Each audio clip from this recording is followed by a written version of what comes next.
Hello student, मैं सृजन तिवारी और आप देख रहे हैं आपका अपना यूट्यूब चैनल मैथ वाला। पे जैसे कि आपको पता है, आज हम बात करने वाले हैं जो क्लास 11 में आपको पढ़ना है कि वो एक कहानी है समय। क्या है? कहानी है समय।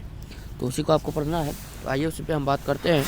तो जैसे कि आप लोगों को पता है कि आज हम उस पर बात करेंगे, चर्चा करेंगे। और पहले मैं इसको पढ़ता हूँ हिंदी में है, और फिर आगे मैं इसको अपनी लैंग्वेज में समझा दूँगा आपको। जैसा कि लिखा हुआ है, पापा जी का रिटायर हो। ये देखिए, पहली लाइन देखिए, पापा जी का रिटायर होने का समय जो जो पास आ रहा था। ठीक, मतलब पापा जी हैं, इसमें एक कैरेक्टर है पापा जी का, तो वो रिटायर होने वाले हैं और वो जो रिटायर होने वाले उनका समय है बहुत पास आ रहा था। ठीक, तो आगे है, वह जैसे अपने ये यहाँ पे, तो वह जैसे अपने आपको दिलासा देने की कोशिश करने में लग गए। चलो भाई, हफ्ते में एक दिन की छुट्टी का जिस बेसब्री से इंतज़ार रहता था, वैसी छुट्टी अगर दफ्तर से हमेशा के लिए मिल जाए तो फिर निरुत्साह होने जैसी कोई बात ही नहीं है। एक तो दूसरे के आदेश पालन से छुट्टी और अध्ययन अध्यापन का बढ़िया अवसर, अपने सगे संबंधियों और इष्ट मित्र से मिलने का, समाज में सभी से घुलने मिलने का अवसर मसलन अवकाश प्राप्त करके अपनी इच्छाओं की पूर्ति करने का बढ़िया मौका मिल जाता है। फिर लोग रिटायरमेंट से घबराते क्यों? तो इसमें की जाए, जैसा कि मैं अपने अर्थ में बता रहा हूँ, इसमें पापा जी कहना चाहते हैं कि जो उनके पापा जी हैं, उनके रिटायरमेंट का समय बहुत ही पास आ रहा था। तो वो कह रहे हैं इसमें कि जैसे पहले जब नौकरी पेशे जो लोग होते हैं, उनका जो संडे होता है उसी दिन छुट्टी होता है।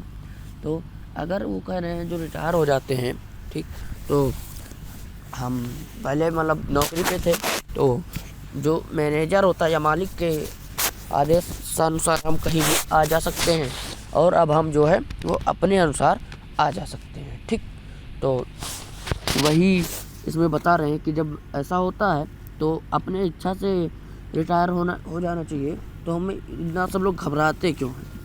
ठीक, तो ये बताया है इस पहले पैराग्राफ में जसपाल जी ने। फिर आगे पढ़ते हैं, पापा जी नियम कानून से रहने वाले व्यक्ति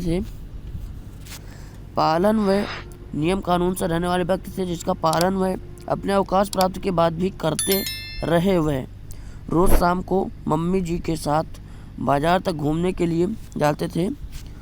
बचपन में जब मम्मी पापा तैयार होकर निकल रहे थे, तो ये यहाँ पे बच्चों को साथ लेकर जाने में बचने के लिए आया और नौकर, क्या है आया, मतलब जो छोटे छोटे बच्चों की जो देख रेख करते हैं वो महिला होती है, उन्हें आया कहा जाता है। आया और नौकर के से कहकर इन्हें इधर उधर हटा दिया जाता था। मतलब कहीं नौकर या आया से कहकर उन्हें भेज दिया जाता था घूमने के लिए। और इसी का मगर एक दिन परिवार की एक छोटी बच्ची मम्मी जी से आकर लिपट गई कि हम बच्चे भी बाजार जाएंगे। तब से शाम को घूमने जाते समय किसी ना किसी बच्चे को, और कभी कभी सभी बच्चों को हजरतगंज तक घूमने का मौका मिल जाता था। मौका मिलने भी लगा और वहां पहुंचकर अपनी मन चाहिए आइसक्रीम, चॉकलेट तथा अन्य वस्तुओं की फरमाइश पूरी हुई। ठीक, यहाँ तक हम पढ़ चुके हैं। अब इसको मैं समझा देता हूँ, दूसरा पैराग्राफ। इसमें लेखक ये बता रहे हैं कि जो पिताजी हैं वो बहुत नियम कानून को मानने वाले व्यक्ति हैं, और मतलब वो माता जी के साथ रोज शाम को यानी कि बाजार घूमने जाते थे। तो वो बच्चों को नहीं ले जाते थे। बच्चों को नहीं ले जाने का कारण जैसा कि मान लो कुछ प्रभाव पड़ता है कि जैसे अकेले रहेंगे तो अपना रोमांस कर सकते हैं या घूम सकते हैं कहीं भी, और बच्चे भी रहेंगे तो थोड़ा समस्या होती है। आप लोग समझ सकते हैं, समझदार युवा हैं आप लोग।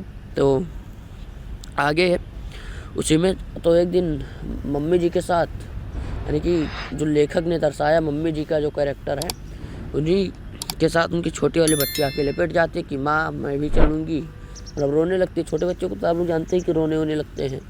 तो वही सब है इसमें। हजरतगंज तक घूमने जाने का मौका फिर मिल जाता था बच्चों को, और वहाँ पे जो बच्चों की चॉकलेट बिस्किट फरमाइश जो भी होती थी वो सब पूरी हो जाती थी। ठीक, फिर आगे है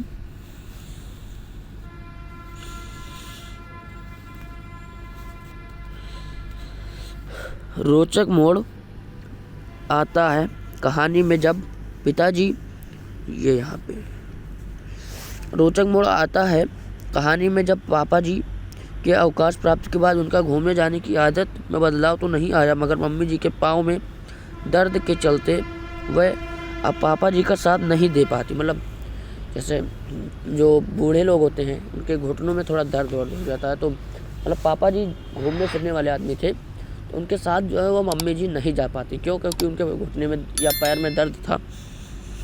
ठीक, फिर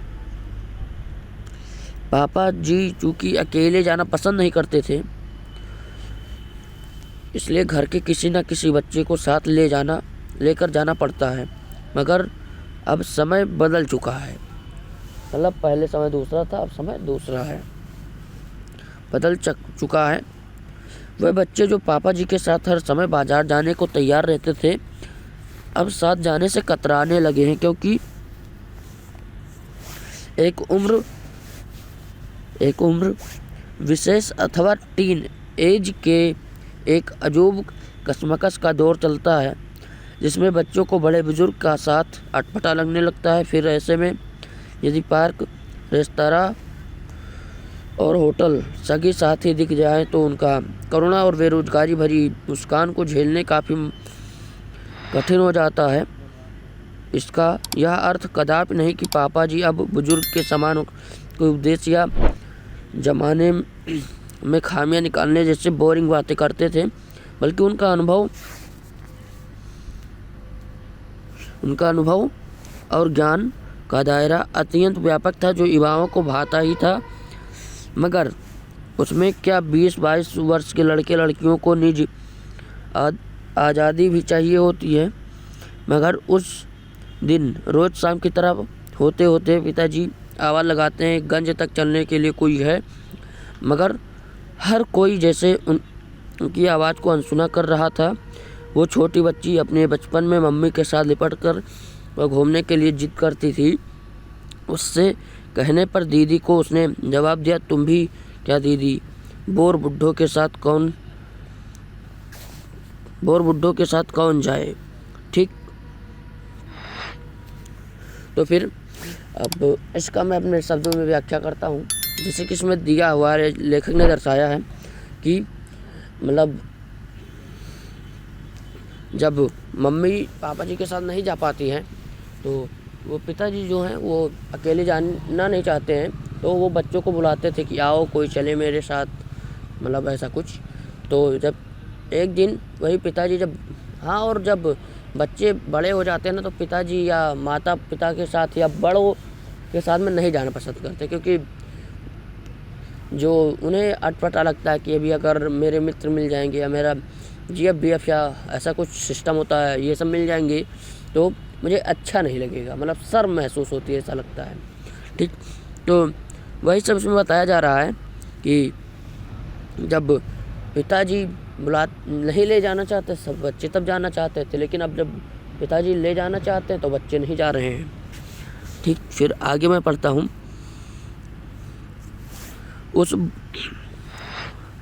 उस बड़ी हो चुकी बच्ची के आवाज़ दबाकर ही बात कही थी, मगर वह धीमी आवाज़ पापा के कानों तक पहुंच गई। मतलब जो बच्ची थी वो आवाज़ बहुत धीमी कही थी, लेकिन पता नहीं कैसे पिताजी उसे सुन लेते हैं। पापा कुछ देर के लिए चुपचाप बैठे ही रहे, नज़र फर्श पर जमा कर, चेहरे पर एक विषाद भरी मुस्कान के साथ। मगर फिर उठे, हैंगर से कोट उतारा और मम्मी को आवाज़ देकर कहा, सुनो, कई बार पहाड़ों से छड़ियाँ लाए हैं, तो कोई एक तो दो। मतलब जो पिताजी हिमालय या कहीं गए हों, या जैसे वहाँ वैष्णो देवी जाया जाता है, तो वहाँ पे भी छड़ियाँ लेनी पड़ती हैं, ठीक। तो उसी प्रकार कहीं गए होंगे तो वहाँ से छड़ियाँ लाए थे, तो वही मांग रहे हैं कि कोई अब दे दे, मतलब मम्मी जैसे मांग रहे हैं कि कोई एक दे दो मुझे। तो एक छड़ी उठाकर मैंने कमरे में रखी थी, पापा को उत्तर दिया। एक तो यही है, मतलब मैंने यानी कि जो पिताजी की जो बेटियां थी वो कह रही हैं ये, पापा को उत्तर दिया, एक तो यही है चाहिए। छड़ी कोने में से उठाकर मैंने पापा के सामने कर दी। हाँ, यह तो बहुत अच्छी है। पापा ने छड़ी की मुठ पर, यानी कि जो छड़ी के ऊपर का जो हिस्सा होता है उसी को मुठ कहते हैं, मुठ यानी कि जो मुंह जैसे मान लीजिए आप, पर हाथ फेरते हुए कहा और छड़ी टेकते हुए किसी की ओर देखे बिना घूमने के लिए चले गए। मानो साथ ही छड़ी को टेककर उन्होंने समय का स्वीकार कर लिया। यानी कि इस कहानी से हमें सीधा सीधा आप समझे तो इसका जो शिक्षा मिलती है, ये जो समय है, मतलब आज समय इसी कहानी से रिलेटेड मैं बताता हूँ। एक समय ऐसा था कि पिताजी बच्चों को ले जाना चाहते थे, ठीक, तो बच्चे नहीं जाना चाहते थे। लेकिन अब जो है वो पिताजी ले जाना चाहते हैं बच्चों को, लेकिन बच्चे नहीं जाना चाहते पिताजी के अनुसार। तो जैसा कि अगर जो समय होता है वो समय चेंज हो जाता है, मतलब समय जो बदल जाता है और किसी को पता नहीं चलता, यही इस कहानी में है, ठीक। और आपको हमारा ये तरीका समझ में आया हो तो लाइक करें, अगर कुछ ना समझ में आए तो कमेंट करके ज़रूर पूछें। और अभी तक अगर चैनल पर नए हैं तो सब्सक्राइब नहीं किया तो सब्सक्राइब ज़रूर करें। ओके, धन्यवाद।